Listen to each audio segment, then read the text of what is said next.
Maradjunk csendben, nyilván ez is egy... Okay, colleagues, a bit of calm, please. This is just another opinion. Mr. Fontoulis has the floor. The recent revelations concerning the offshore companies in Panama confirmed what we already knew or we suspected. The political order of Europe is following the example of the corrupt businessmen.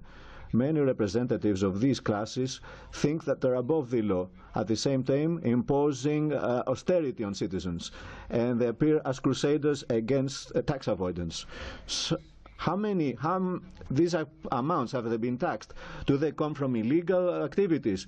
What of these amounts are legal? It's very serious, and those who are responsible should be held accountable.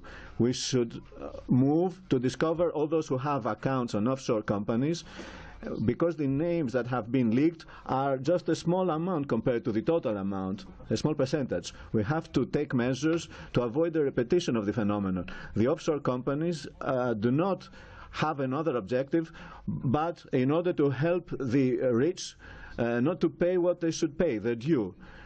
Now, do we have any benefit by having these companies?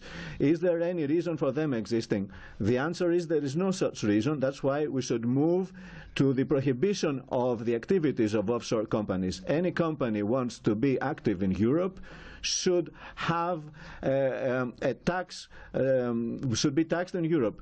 And companies that do not have any reason to exist should stop existing, but I think that there is no political will for such measures, because as we've seen recently, a large percentage of these companies belongs to politicians. Thank you. Mr. Fontoulis, also there is a blue card from Mr. Korwin-Mikke. Do you accept it? Yes. Yes. Chciałem zapytać, czy nie uważa pan, że jeżeli Bank Europejski okrada Do you not think that if the European Bank is stealing 80 billion every month, isn't it right that citizens such as Robin Hood steal back themselves to get this money back? Isn't that fair? I agree fully with you. The European Central Bank is robbing the European citizens of their money. And at the same time, as has been proven by Panama Papers, politicians have put a lot of black amounts, let's say secret amounts, they have paid into these companies. Thank you.